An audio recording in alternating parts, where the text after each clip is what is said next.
All right, so we're doing more of what we did before, which is highly technical passages. So let's take a look at exactly what we mean by that. So again, here's the copyright notice just to get it on the recording. These problems are from the free GMAT prep, except as indicated otherwise.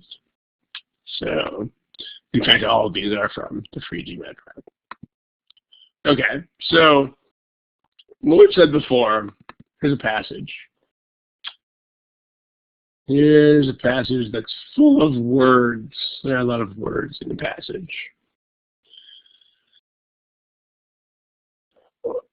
If anybody remembers what we said from before, or just in general, like what's the deal with passages like this? Can anybody summarize in the chat? Like why do they do this? Why do they throw passages like this at you? What skills are they testing?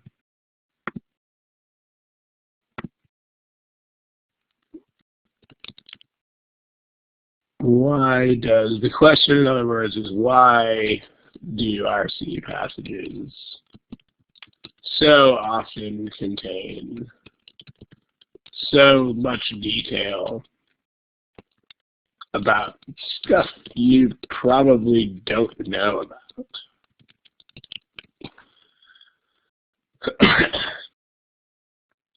So confuse is, there's a couple of responses here that are interesting. There's a difference between these two responses, which maybe these two people actually meant more of the same thing than they're saying, but distract and confuse are very different things. I suppose they're both related in the sense that both of them are kind of, you're not getting the main message, but distract is you're not getting the main message because there are other things pulling your attention away from it. Whereas confuse is you're not getting the message because the message just does not make sense or it's not communicated well.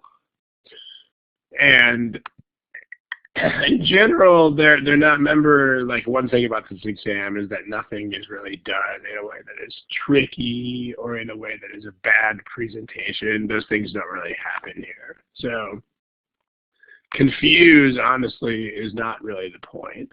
The point is more like distract. So, and maybe the person who said confuse, maybe you actually meant something more like distract, but sure. So, yeah, that's one point. We'll see why in a sec, sure. And then get the main idea. See, learn how to synthesize. Okay, these are pretty good.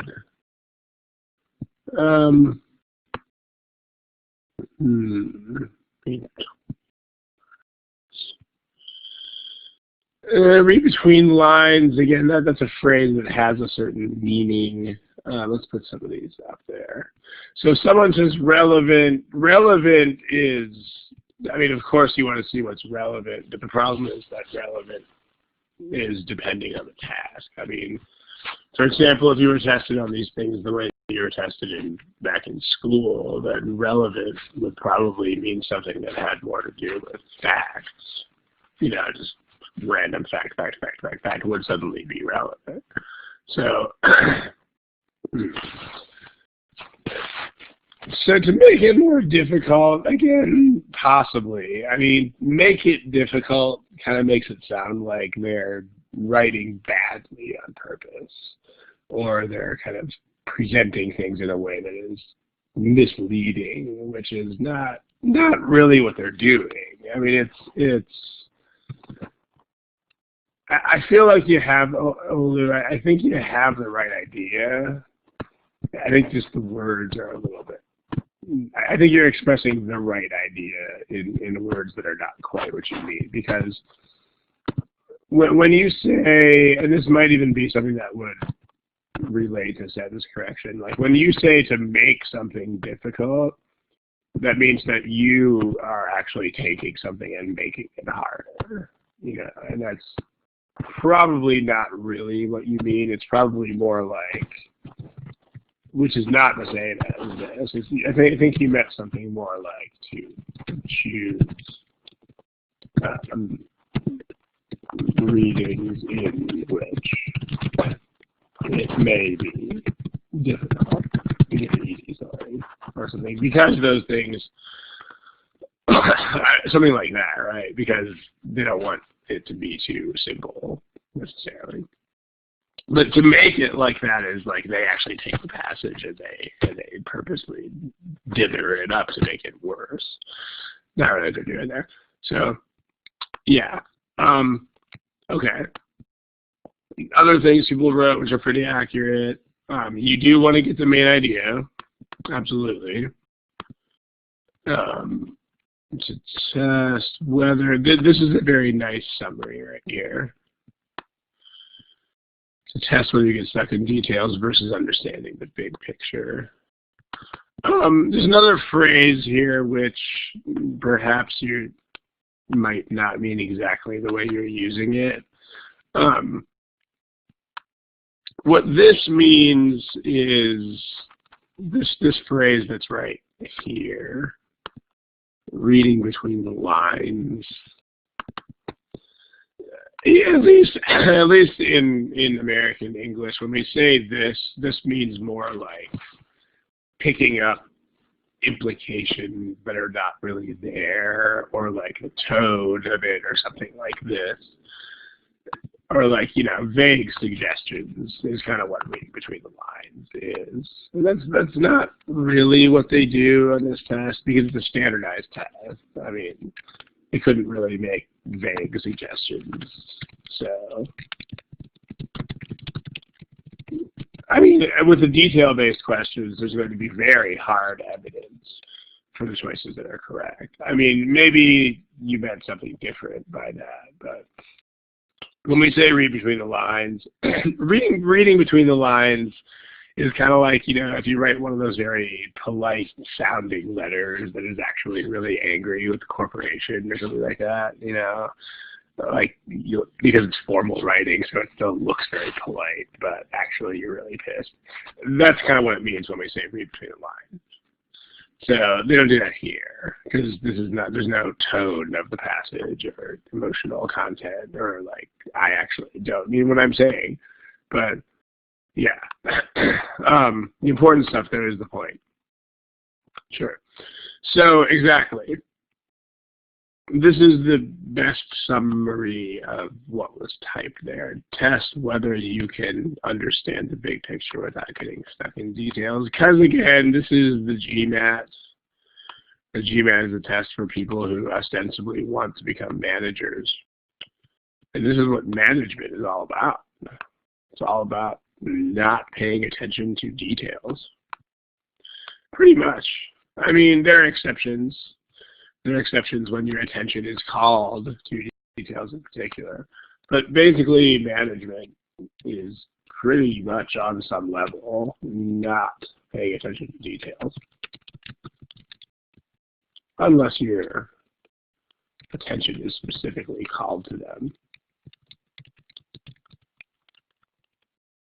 So, and that's just reflected in both parts of the RC task.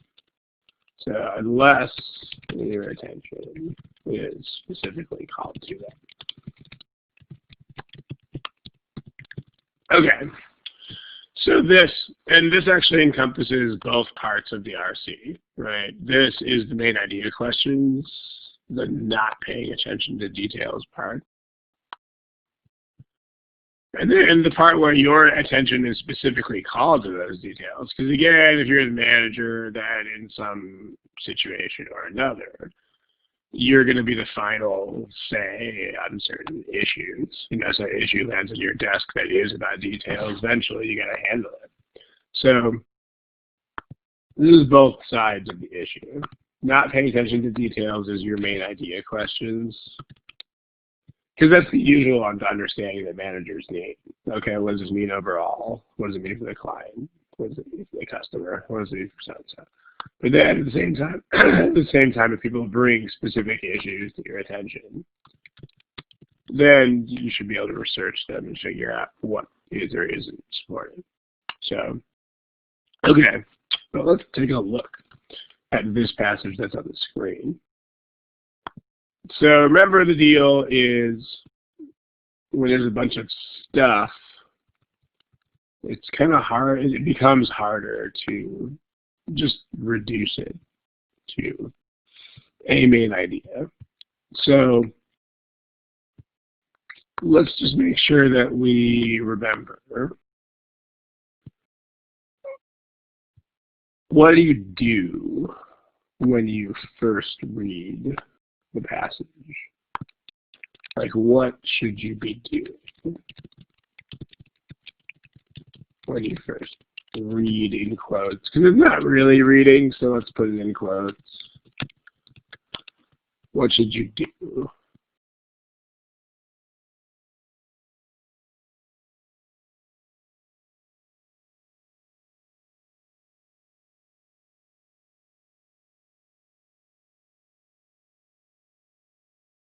And when I'm saying what should you do, I mean, this is kind of, if you've ever watched really any of these sessions, you can know that I don't really like vagueness. So,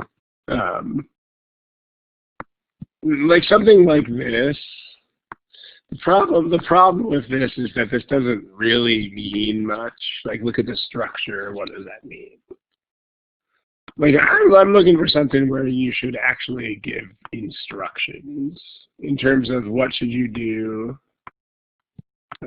It doesn't have to be step 1, step 2, step 3, but you need to give instructions that are actually specific enough that someone else could decently follow them.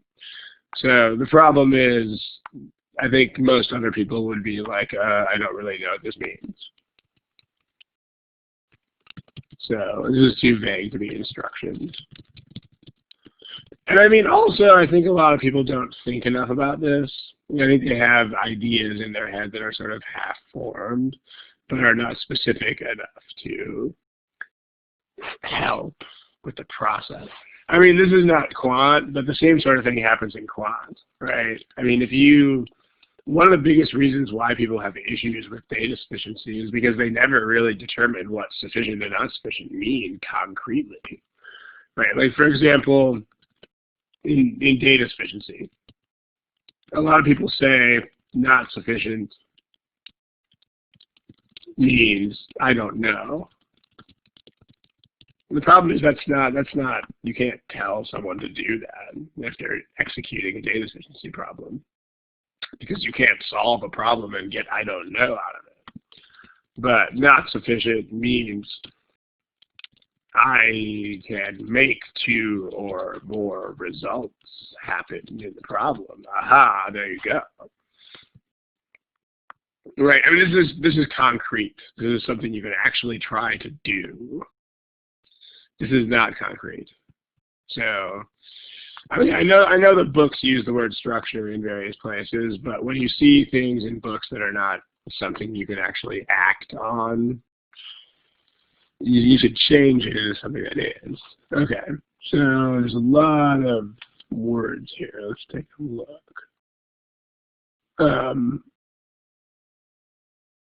So same thing, to understand what the author is trying to say, that could mean kind of anything, so trying to be more specific than that. This is, let me highlight a couple of these. While I'm grabbing a couple of these off of here, someone tell me what the response to that is.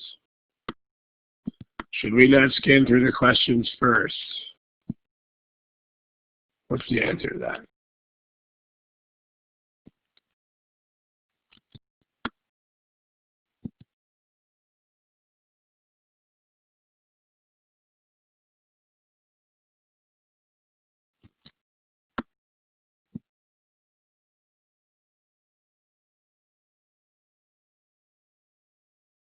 Um, hmm.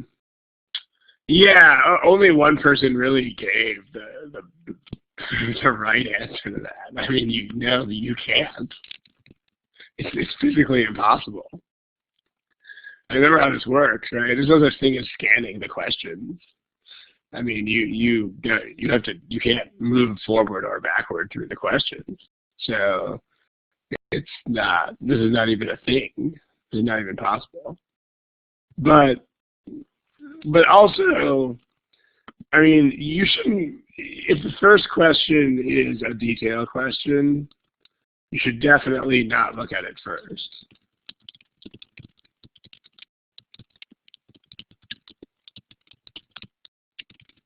Because if you do, all you're doing is making the situation worse. Because consider, I mean, eventually you're going to have to get the main idea anyway. But if you waste your time looking for the first detail first, if you look for this detail right away, you will have absolutely no idea where to find it.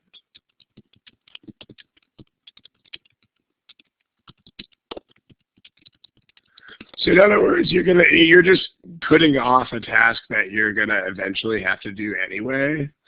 And then because you don't have any sort of guide or anything like that, you're gonna not have any clue where to look for it. So you're gonna make that take longer, and you're still gonna have to spend all the time later anyway, which is not really a great, which is not really a great result. So, okay, here are some things.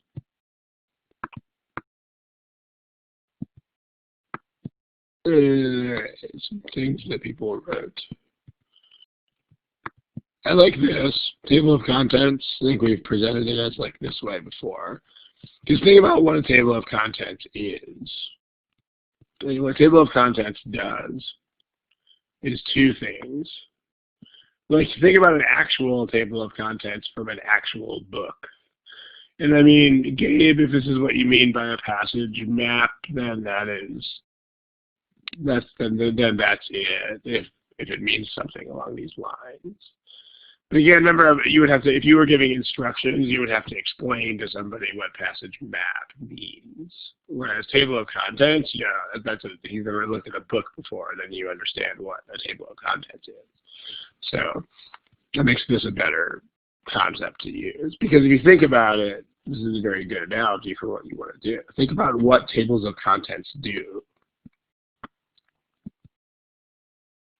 I mean, how are they made? Well, they basically just have the main deal of each unit, of each chapter or whatever of a book. So, table of contents shows the main purpose of each part, or basically the deal of each part, but without details. So in terms of main idea questions, if you make a table of contents, it should enable you to answer the question. It should let you predict the answer. But then in terms of detail questions, I mean, this is why it's good to think about it as a table of contents, because you can literally use it as a table of contents. You can use it in the same way. You can go find stuff with it. So for details, just like an actual table of contents,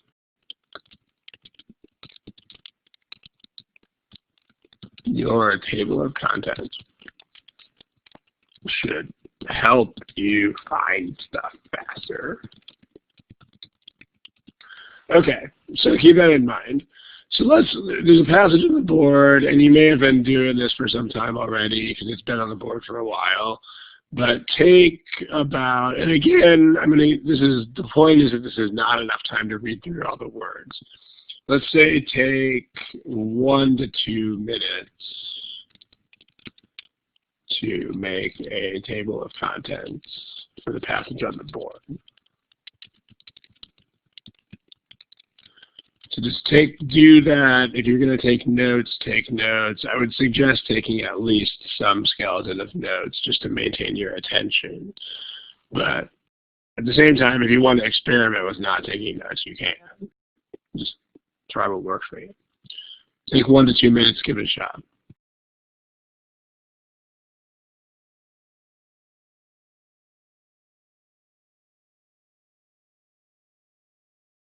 Okay, do we mostly have some sort of table of contents here? Probably have something. We'll produce an example here in a sec. But here is something you might want to do. Again, I'm always going to put might in front of this because you might want to, you might not. Depends on your personal preferences and your style of learning and all that stuff. But what you might want to do first is make a table of contents as you go. But then you might want to go back after you're done. You might want to make an even more condensed version. What would be the point of that?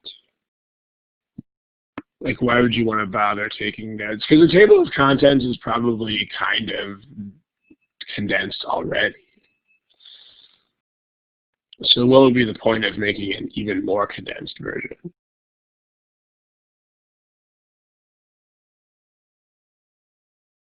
And how condensed am I talking about here? Like, how many words?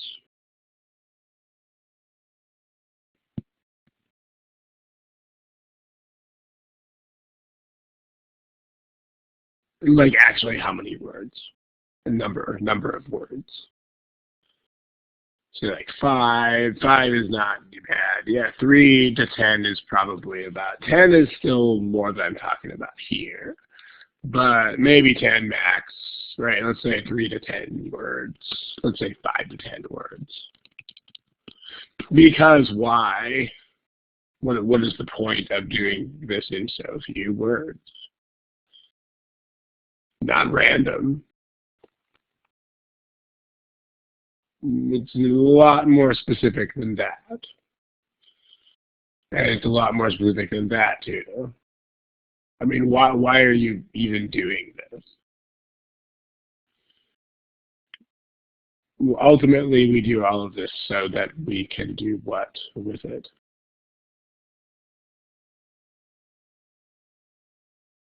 Use it to, so you can answer the questions that are actually on the test. I mean, remember, guys, you got to have goals. You have to have goals that are specific. I mean, it took about 8 responses before somebody said, I need to use this to answer the questions on the test. Maybe that sounds like it's obvious enough that that wasn't what I was looking for, but it's definitely what I was looking for. And a lot of people totally forget that the point is to answer a question that is on the test. It's the same thing that happens in the quant section where, you have this question that has like 5 answers that are like 1,000,000 miles apart, and then you estimate, and as soon as you get to a point where you know which one it is, you're done. You don't need to keep going, right? So just don't forget that you're trying to answer questions that are on the test. So the direct point here is to answer the main idea questions. And so this is typically how long the answer choices are. So by reducing it to about, this is not a random size, and this is not a size that stands for an abstraction like important points. But basically this is what answer choices look like for main idea questions. So you want to get it to a point where it imitates that. So here's a sample. Should we make for each paragraph? I'm not, maybe. I mean, your condensed version here will probably still have parts that correspond to the individual paragraphs. Um, but all right. Because again, make sure that make sure that this is instructions. Make sure that it makes sense. So refresh your memory. That might be the purpose behind it, but just make sure that you have some sort of specific guideline here. But not so specific that you can't think anymore. So, right. So first, let's talk about this. Make table of contents, right? So, okay, we have a model. There's already a lot of whoa, so many words. I mean, it's supposed to explain something with businesses. Okay. So there's a model, the DD model. Paragraph 1 is, how does this model work? Summary. Okay. Now, as long as things look like they are just, here is how the model works, you know what? I don't have to read them. So, according to this model, blah, blah, blah, blah, blah. Definitely, I don't need to read these words. And then this is just more explanation of the same words. This is just more at low density levels, blah, blah, blah. This occurs because blah, not much reason to pay attention to any of that. And then you have a however here, but this is still talking about objective predictions that this model makes. So honestly, I don't have to read anything that is here at all. It's not really much point. So if you spent more than a few seconds scrolling through this part, that's a less than optimal use of your time, because this is just specifics of the model or predictions that it would make.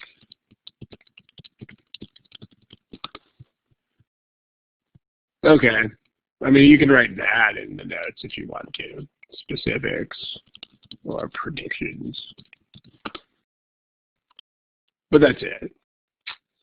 I mean, to reinforce this whole table of contents idea, like if you happen to spend more than, say, 10 seconds just meandering through this part, I mean, imagine that you get paid to make tables of contents. Like you do that, you do it for a living. And you get paid per tables of contents that you make. Imagine how much of a hurry that you would be in to get through this part. I mean, this would not be slow. You would probably not get caught up in these details unless they were, for some reason, of interest to you. You want to get paid. You want to just make the thing and get on with it. And so once you write down, okay, this is this, your job here is done. Predictions.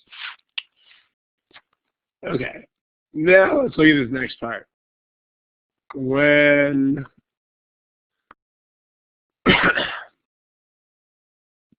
While several studies have found a correspondence between that model and reality,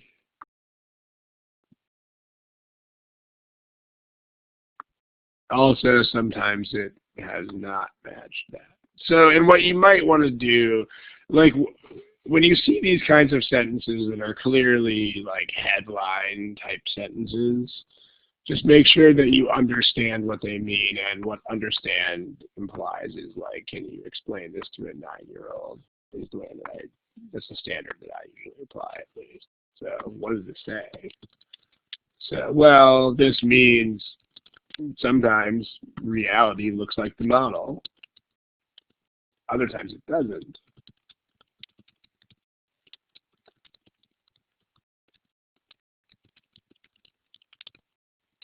Okay, that's pretty much what that says. So, in other words, sometimes it is inconsistent with that. What are we doing there? Well, a possible explanation for why it doesn't look like the model is blah, blah, blah, blah, blah, blah, blah. and then thus something can misrepresent something in blah, blah, blah ways. And then many industries are blah. This just kind of looks like examples of what we just said. And for example is definitely another example of what we just said. All right.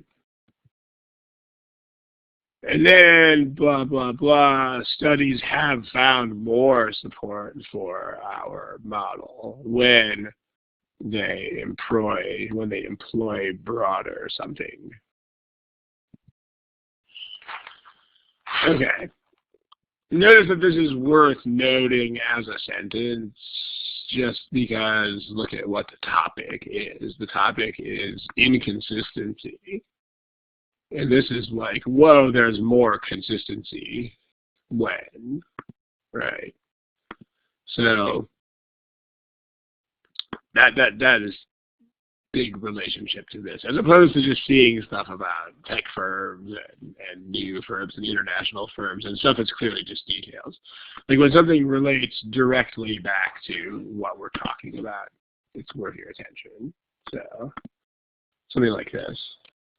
Pay attention to this because pay more attention here because there's a very clear relationship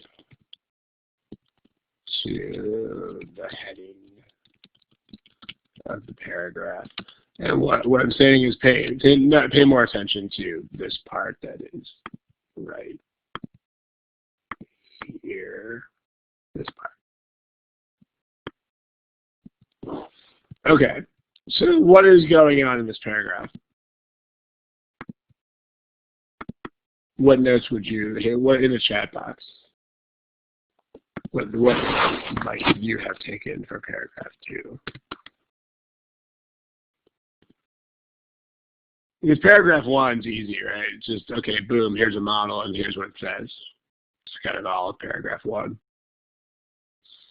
Not much hard there.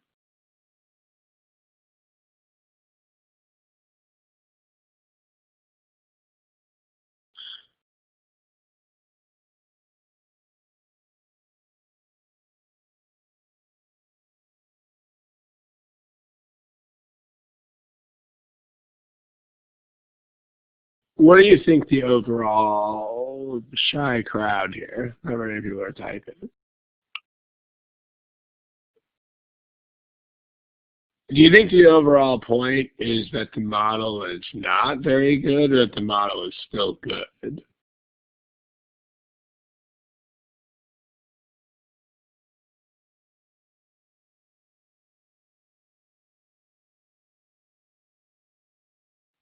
So we have opposing opinions here. I mean, we have like better than nothing makes it sound like not very good. So a couple people are just saying not very good. So here's where you have to employ your everyday normal common sense and just kind of think about what would happen if the same thing occurred with a more closer to the ground topic of conversation. Like here, let's say this. So, okay, the U.S. government, or like the U.S. health system, for example, uses the body mass index. You may have heard this thing, BMI, they call it. As a measure of whether an individual is overweight. Okay, and then there's some details about this. It's a formula with, it's actually a formula with that only takes account of height and weight. All right, now as far as the second paragraph here, here's an analogy of what would be in the second paragraph. So for some, for some people, like for many people, this measure correlates with actually being overweight. On the other hand, for some people, it doesn't. So in particular, so for others, it doesn't. And then, for example, if you are a guy who has a lot of muscle mass, then it will say that you are overweight even if you're not. So blah, blah, blah, blah, blah, that content would be in here somewhere, you know, like according to the BMI. Men with lots of muscle will always be overweight, even if they are very, very lean. So, but then this last sentence is kind of like, for example, the BMI is a better measure as long as you take that into account. So as long as you take muscle mass into account, this you can use the BMI. You can adapt it to this group too. Okay, so here the point is probably more clear. The point here is not we should throw out the BMI. It's a terrible model.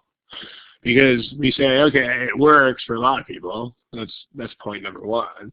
And then even when it doesn't work, you can still salvage it. You can still do something with it to make it work again. Is how you would explain that to a 9-year-old. You know, even when it looks like it goes wrong, even when it does go wrong, you can fix it.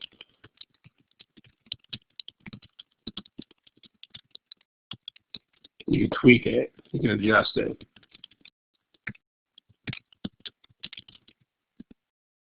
So that it works again. What I'm saying.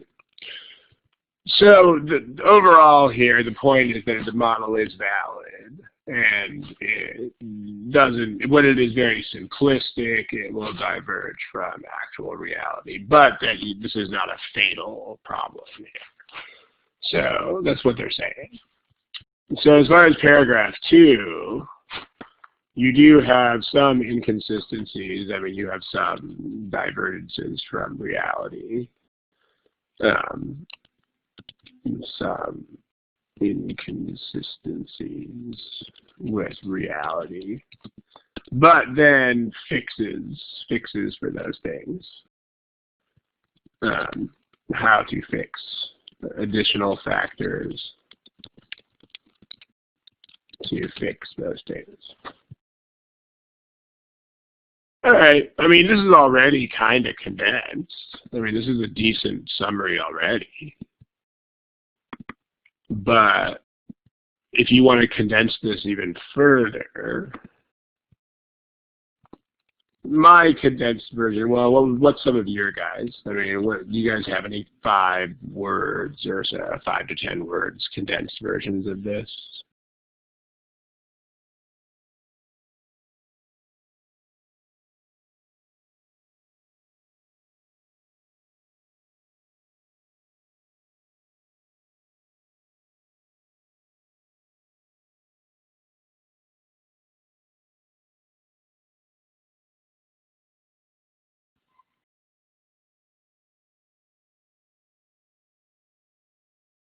We have one ready to go.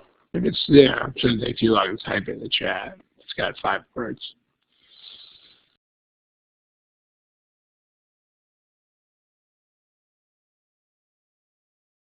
All right, yeah, vpool, that one's pretty good. Olu, that one's pretty good too. Hanking, I don't love DD model in reality because it doesn't really say what about the reality. I mean, the reality could mean anything from it is exactly correct to it is totally wrong and useless, anywhere in between. So, and the point, I wouldn't stop at the inconsistencies, Vic, because notice that the rest of this whole thing is about how to resolve those. So you don't want to leave that out. I mean, there's a whole paragraph here about what factors we should add in. So fixes, I actually like I like niples. Let's just take that one basically. So paragraph 1 is a model, and paragraph 2 is potential problems, potential shortfalls, and then let's call them refinements to the model. Because that's what paragraph 2 is. It's kind of like saying, as long as we take into account these extra things. With our analogy here, as long as we take muscle mass into account with BMI, then BMI is okay. It's like that, which is basically what Vipul said. But when you write, for the second paragraph, make sure it doesn't just say like model in reality, because then you're not saying what it does or doesn't do. And then also don't stop at inconsistencies, because the point is not that there are fatal inconsistencies. The point is that you can resolve them. So here's the deal. Now we have 2 things. I mean, in general, there's not a ton of difference between these 2. These 2 are pretty close to each other. But these 2 that are about to appear on the board. In general, there's going to be a bigger difference. So the idea is that you have 2 versions of your table of contents. This version is going to be, in general, more helpful for finding details. In other words, for use as an actual table of contents, literally.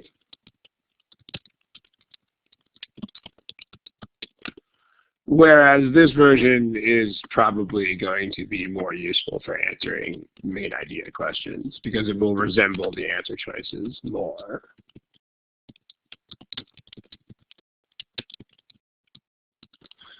So, okay, if you have just so that we don't have to reinvent the wheel every single time here, here is a main idea question. We've talked about this, I'm pretty sure we talked about it in our last session, which was 3 weeks ago. So the point with main idea questions, let me give you guys the answer choices. The point with main idea questions is that you should be well equipped to answer them already. So do not look at the answer choices first. Look at your notes. Predict the answer by yourself. And look for a match in the choices.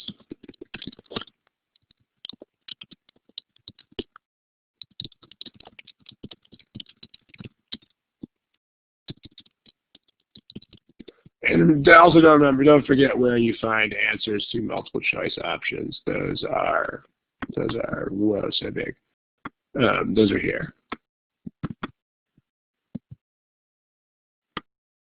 So please not in the chat box.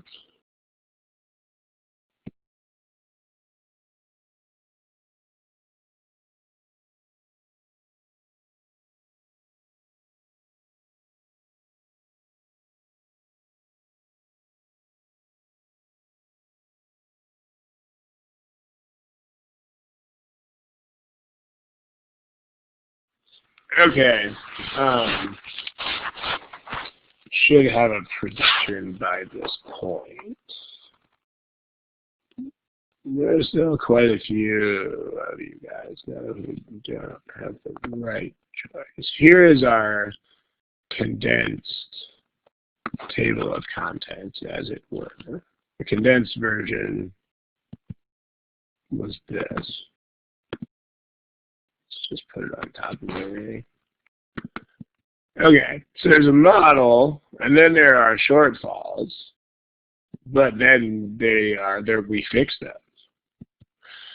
So if you look at this table of contents condensed version, I mean, it should be pretty clear that the right answer is E, because you can refine the model so that the shortfalls are addressed. So that's E. This is what we want. And notice that it says primary, which means we are only looking at which of these is more important. So, I mean, the most important part is not to point out that there are issues. The most important part is to point out that those issues can be addressed by adding in extra factors. So, and then just think about the BMI example again, right? The whole point of that was not so much BMI is not perfect. I mean, the point is that even these imperfections you can address. So, okay, now let's talk about when you review the problems. So let's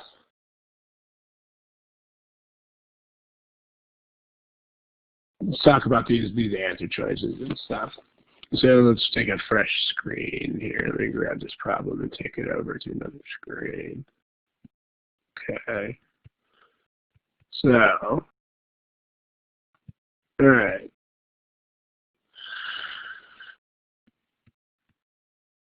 When you review these problems,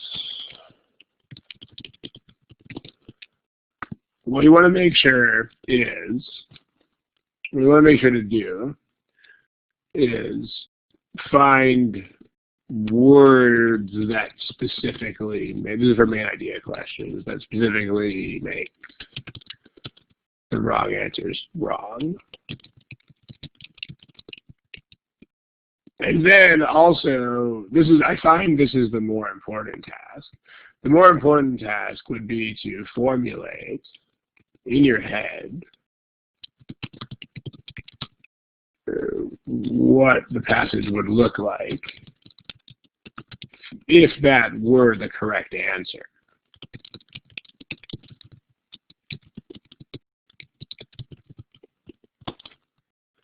So meaning if you, actually nobody picked A, but if, like for example, if A were the correct answer to this problem, the passage would be like, okay, if that were the right answer, there'd be a model, but then there would probably, maybe not 100%, but there would probably be some counter evidence.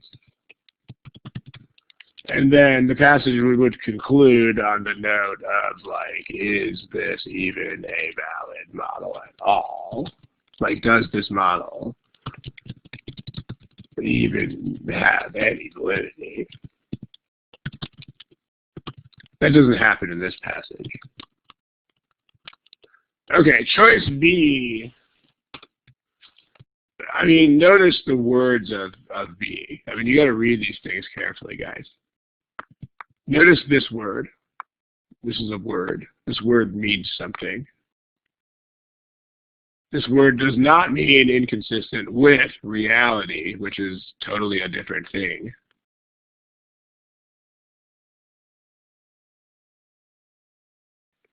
What does that mean, guys? Like, what would inconsistencies within a model be? In that case, what would contradict the model? Aha, the model would contradict itself.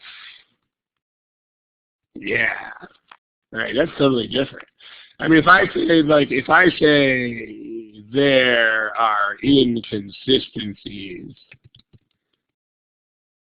within your story, that is definitely not the same as your story is inconsistent with reality.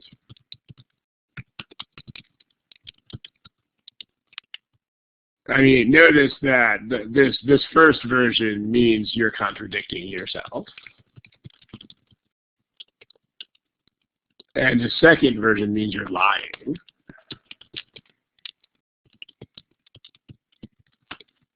I mean, those are not the same at all, right? I mean, if someone contradicts him or herself, then even if I have no idea what actually happened, I can still see that. Whereas I can't say whether someone is lying unless I actually know what the truth is. So these are not the same thing. So if B were the right answer, then B would not have to refer to reality whatsoever. Like, no reference to actual reality in B. Like, B would just say, here's how the model works, but then it would say thing A in the model seems to contradict thing B, which is also in the model.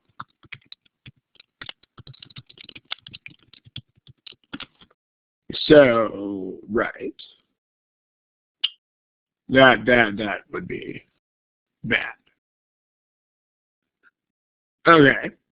Which is that's not what happens here at all. All right. C. What would C look like?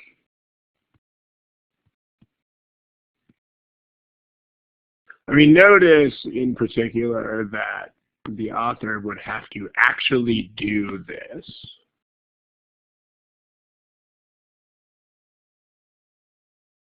So think about what C would look like. And C would have a model.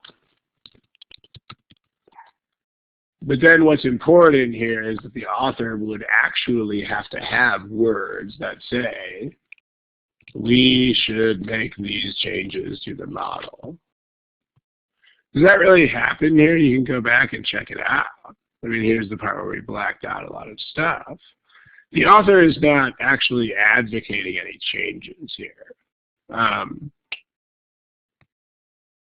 Here is something that might go wrong, and some people have found that the model works better when they employ broad or something.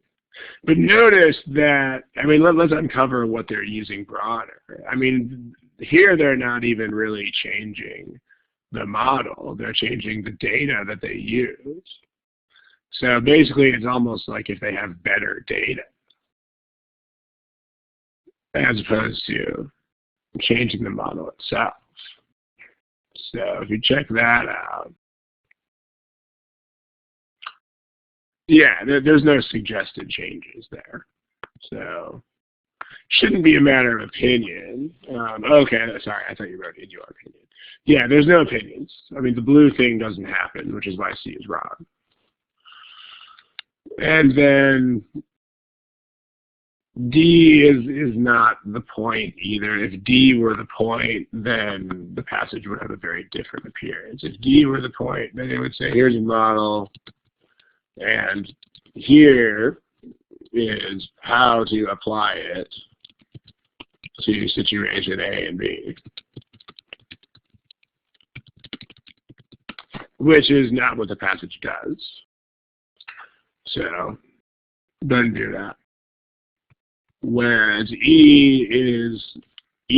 why it ranked out. So first is a model, inconsistent research results, like, you know, in some applications it's not perfect. But then why it remains valid. So resolution, why not? Why does that happen? And then there should be some sort of explanation of a reason that is not a fatal flaw in the model itself. Like there should be an explanation. It should be something other than a flaw in the model. And that's what it was here. Like it was, the explanation here was that if they used these extra data, then they get. So this is when I find those, this is the most important step of review. Like try to take those answer choices and, notwithstanding the words that are actually in the passage, just try to make up passages in your head that would support these choices. And you'll find that these are not small differences. I mean, these are big differences. I think a lot of you guys pick choice B, boy, but notice how different that is. I mean, it's super different. Like B not only would not mention any reality-based results, but it would also point out that the passage was talking out of both sides of its face. So choice D would just be, here is a model and here is how to apply it to some situations, and that's it. That's all it would be. So the whole stuff, I mean, basically D, not only do we not really illustrate it too much, but this would just ignore everything that's going on in the second paragraph. The second paragraph's not addressed here at all. Okay, Now let's do some details stuff. Here's a question.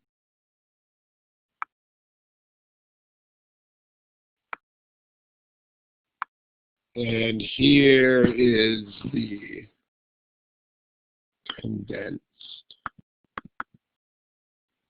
table of contents. Here's the not condensed table of contents, actually.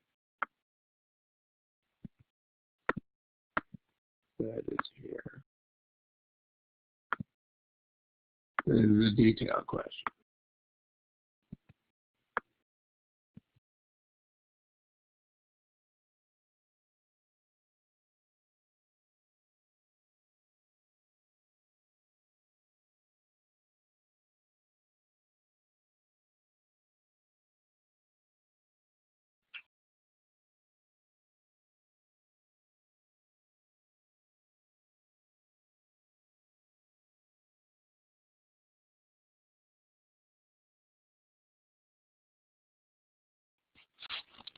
Should be finishing this one pretty soon.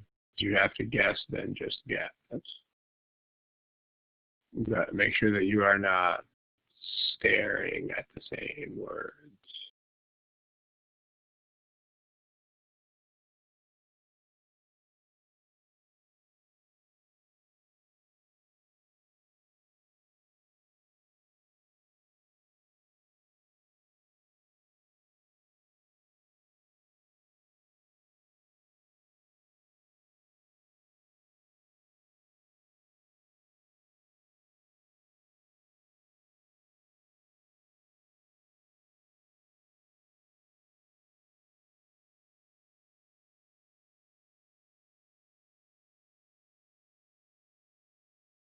Okay, so if you should guess something if you don't have something.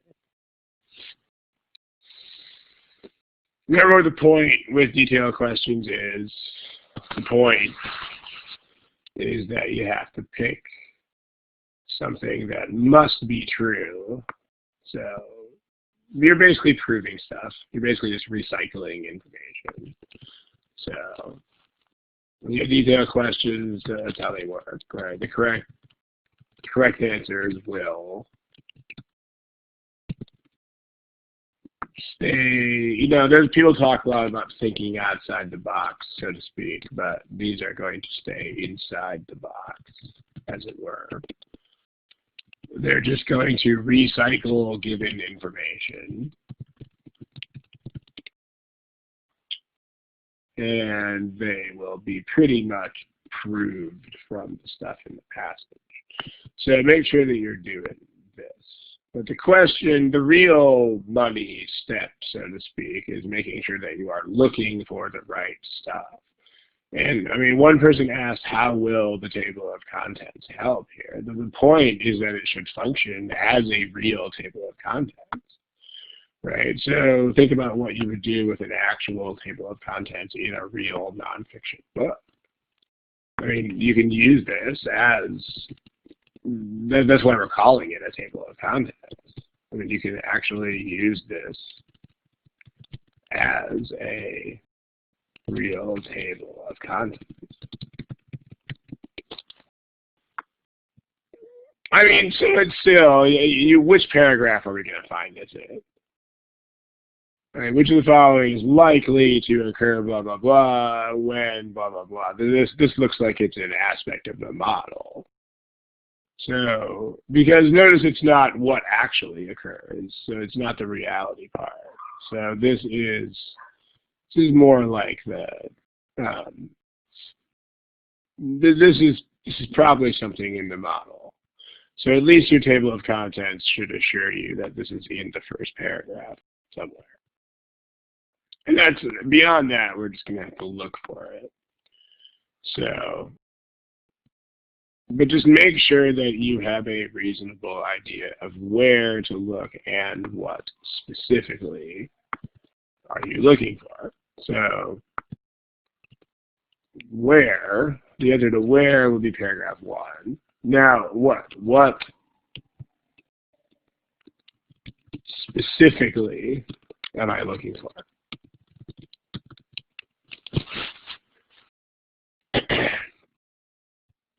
And I mean, to get an idea of the right kind of specificity that I'm talking about here, think about, I know I've used this analogy before in previous sessions of this study hall thing, but like think about contract disputes.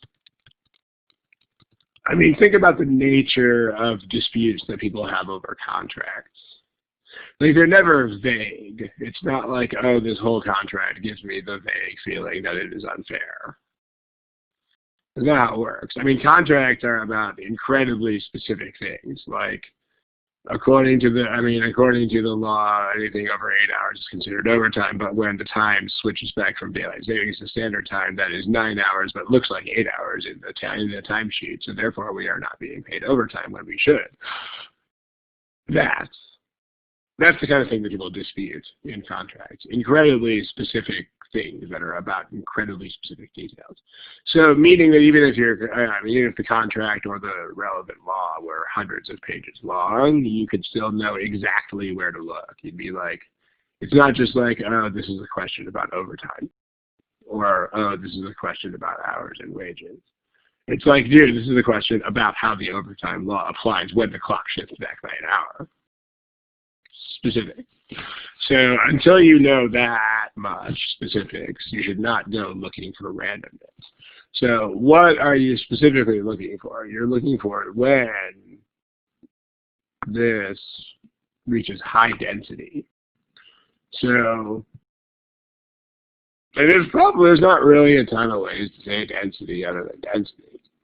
So why should you condense it? Because condensing it makes it easier to answer the main idea type questions. And remember that your uncondensed table of contents will usually be longer than this. But this one is kind of surprisingly short. So in other words, the condensing is not for this kind of question. The condensing is for the other type of question. The condensing is for main ideas. Because when you get this into, like what Vic said, like when you get it into 5 words, it'll look more like the answers to the main idea question. Okay, so this high density level, if you look at that, and then also the question is, if there were other types of firms discussed, then we would also have to pay more attention to make sure that we were talking about specialist firms. But notice that the model is only about these kinds of firms. I mean, other types of firms are not even discussed. So we don't need to pay as much attention to that because no one is talking about any other kinds of firms. Because, like, in a different passage, if you had, like, here are 5 different kinds of firms, and here's about when they're all at different densities, then we would have to pay attention to that. But here, the orange thing is not as much of a thing, because other firms are not even relevant here. So the real key word that you are looking for is high density level. So when specialist firms reach when they reach high density, the model says what?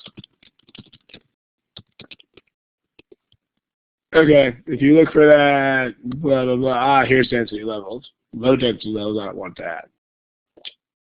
At high density levels, competitive effects outweigh something, therefore discouraging foundings.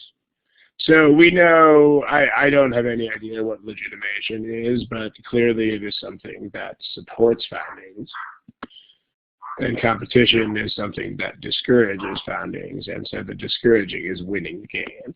So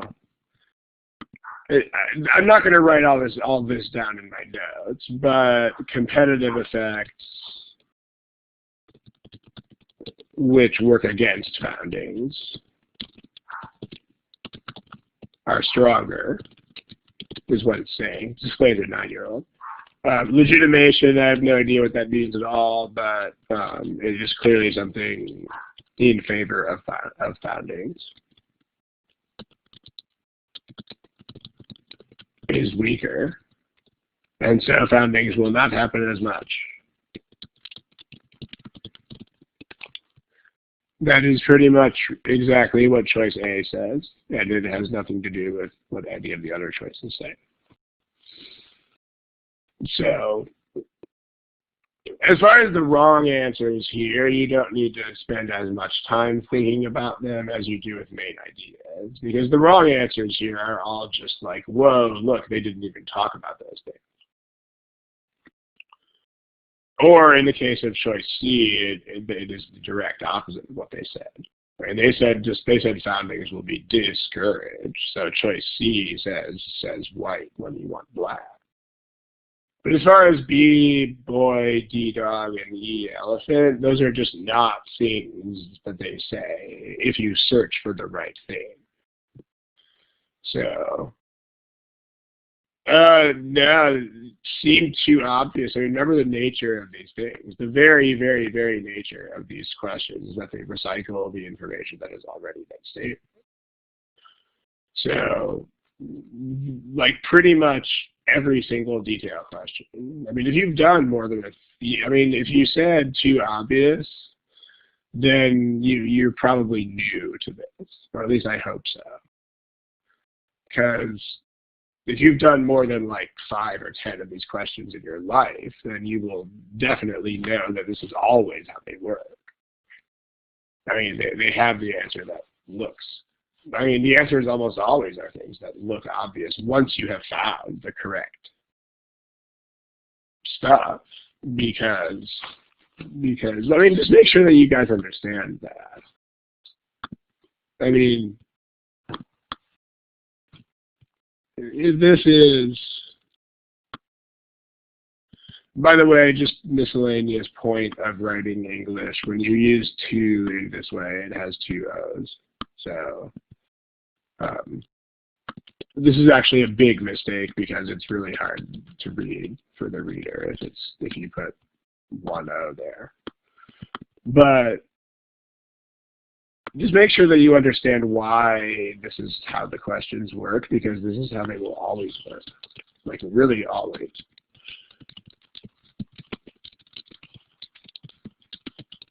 Because why? I mean, what is the actual challenge that they're trying to address? Like, what is the skill set of these questions? In other words, these detailed questions. Like, what are they actually testing your ability to do?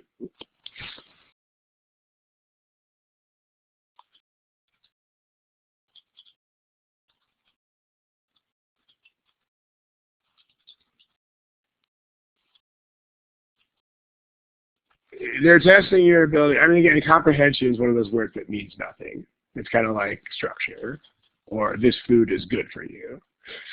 Vagueness is bad. It's finding. If you think strategically, that doesn't really mean anything. I mean, again, think about instructions. Instructions, people. Can you tell someone, hey, think strategically? No, you can't. The skill set is finding things. It's true some managers are good at vagueness. That is true. On these detail questions, I mean, the main skill set tested is your ability to narrow a search and then find stuff.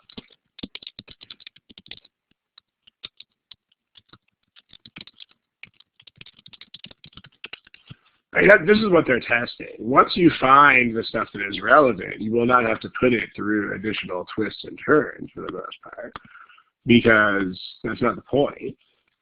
I mean, if you think that you have to transform the statements, that's a different kind of question. Like, if you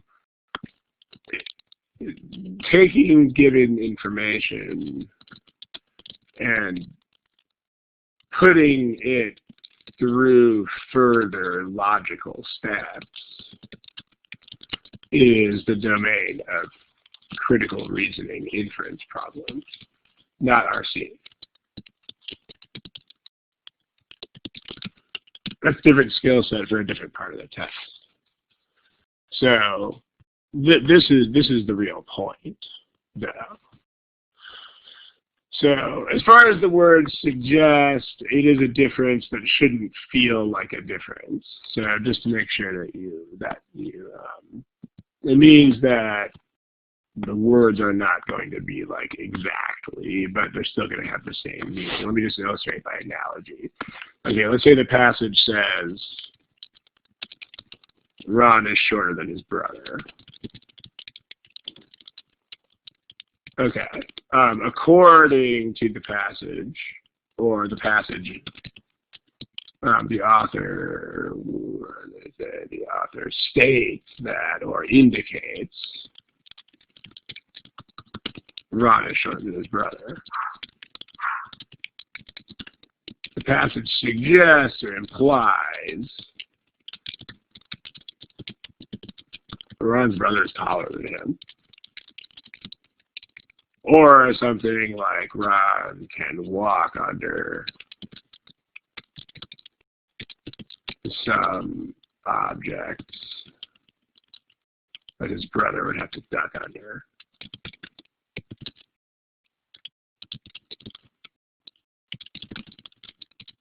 I mean, you get the point, right? We're still saying the same thing. It's just if the words are not, if the statement is transformed in any way, which will still be trivial, then that's what suggest and imply is all about. Let me know if that makes sense. There. Okay. All right, this one, I can throw it up there, although we will have very little, oops, that's not the right page. We will have very little time to discuss this one after we're done with it, because I do have to pretty much cut it at exactly 1:30. But here, yeah, same thing with different words. That's pretty much the deal. So try this one, and then we will spend 2 minutes discussing it, and then we will kill it. Give it a shot.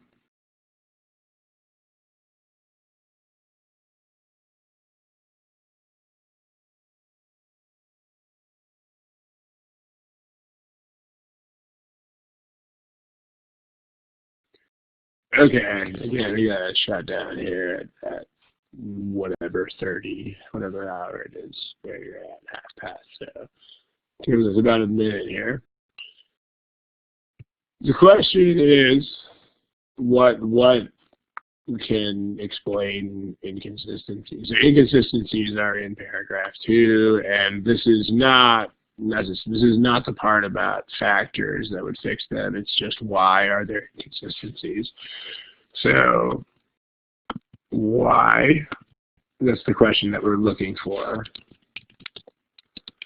And that should be at the start of that paragraph, because that's going to appear before they get into stuff about inconsistencies.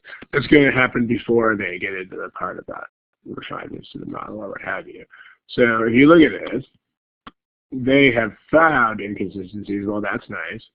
But then they go into explaining that. A possible explanation for that is that some things transcend national boundaries while studies typically don't. So what that says, explained to a 9-year-old, is these businesses are international in some sense, but the studies are not. The studies are within single countries. So, in other words, D-dog, bad. They're international. And then you just have discussion of that. Like if you look a few lines ahead just to make sure they're not giving additional reasons, you'll find that they aren't. Like thus, a national level international analysis, blah, blah, blah. Many industries are becoming international, blah, blah, blah, blah, blah. So this is the only real reason they have for inconsistency here is national versus international. So choice D, and the other choices just don't say that, so it's D. Okay, gotta shut down the shop here. Thank you guys. And I do believe that the next session is in 2 weeks, I think at the same time. All right, gotta kill it. Thanks again. See you.